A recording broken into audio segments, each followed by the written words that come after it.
এদিকে জাল ওষুধ ঠেকাতে এবার বড় পদক্ষেপ করল রাজ্য সরকার। পাইকারি ও খুচরো বিক্রেতাদের জন্য জারি হলো বিশেষ নির্দেশিকা। 6 দফা নির্দেশিকা জারি করেছে রাজ্য সরকার। নির্দিষ্ট চ্যানেল ও বৈধ সংস্থা থেকে পাইকারি বিক্রেতাদের ওষুধ কিনতে হবে বলে নির্দেশিকা জারি হয়েছে। যে সংস্থার কাছ থেকে ওষুধ কেনা হচ্ছে তাদের লাইসেন্সের বৈধতা যাচাই করে নিতে হবে পাইকারি বিক্রেতাদের। ভিন রাজ্যে সংস্থার থেকে ওষুধ কিনলে সেই সংস্থার ব্যাংক অ্যাকাউন্ট সংক্রান্ত তথ্য যাচাই করে নিতে হবে। জিএসটি নম্বর যাচাই করা বাধ্যতামূলক। এছাড়া যে 300টি ওষুধ নিয়ে প্রশ্ন উঠেছে তার কিউআর কোড বাধ্যতামূলকভাবে স্ক্যান করে দিতে হবে পাইকারি ওষুধ বিক্রেতাদের। নির্দেশিকায় জানিয়ে দিয়েছে রাজ্য সরকার।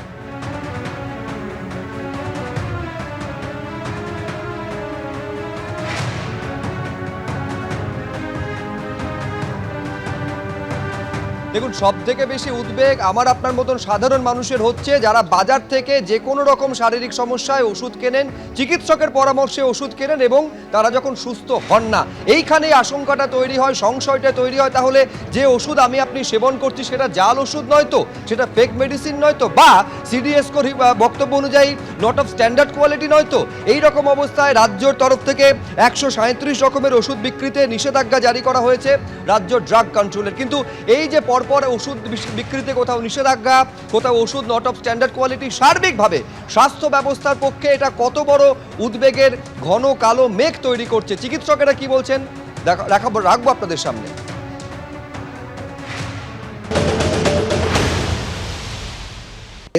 অলরেডি প্রুভেন ড্রাগ, সেটা নিয়ারলি মোর দেন 2 মান্থস হয়ে গেছে, সেটা সার্কুলেশনে কি করে এখনো থাকে এটাই অবাক করে দিচ্ছে। সেটা উইথড্র করার দায়িত্ব এই সিস্টেমের, এবং সিস্টেমের যারা রেসপন্সিবল তারা তো একটা সরকারি কর্মচারী, তাদের তো দায়িত্ব থাকার কথা। তারা কেন এগুলো দেখছেন যে এখনো সার্কুলেশনের মধ্যে চলছে? এটা কোথাও একটা ফল্ট হচ্ছে, এটা ইমিডিয়েট করা উচিত। এটা আমি বলবো সিস্টেম ফেলিয়ার। সেকেন্ড, যে এখনো পর্যন্ত নাম্বার অফ ড্রাগস বাড়ছে ফেক ড্রাগের, তার মানে যারা তৈরি করে যাচ্ছেন তাদেরও কোনো ভয় ডর বলে কিছু নেই।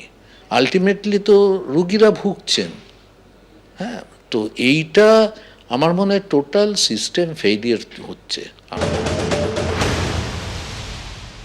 রিঙ্গার্স ল্যাকটেট, যেটা বিষক্রিয়ার ফলে গত জানুয়ারি মাসেই মেদিনীপুর মেডিকেল কলেজে একজন প্রসূতির প্রথমে মৃত্যু হওয়ার পরবর্তীতে তার রিয়াকশনে আরেকজন প্রসূতির মৃত্যু হয় এবং আরও কয়েকজন এখনো মৃত্যুর সাথে পাঞ্জা লড়ছে। তাহলে সেই কোম্পানিকে এখনো পর্যন্ত তার বিরুদ্ধে পশ্চিমবঙ্গ সরকার কিন্তু কোনো রকম কোনো ব্যবস্থা নেয়নি। সার্ভিস ডক্টরস ফোরামের পক্ষ থেকে আমরা উচ্চ পর্যায়ের বিচার বিভাগীয় তদন্ত দাবি করেছিলাম, কর্ণপাত করেন। ফলে আজকে চাই সেই কোম্পানির ওষুধ কিন্তু আজকে অবাধে চলছে বাজার জুড়ে। তাহলে এইরকম একটা মানুষের সাথে চিনিমিনি খেলা আজকে চলছে মানুষের জীবন নিয়ে।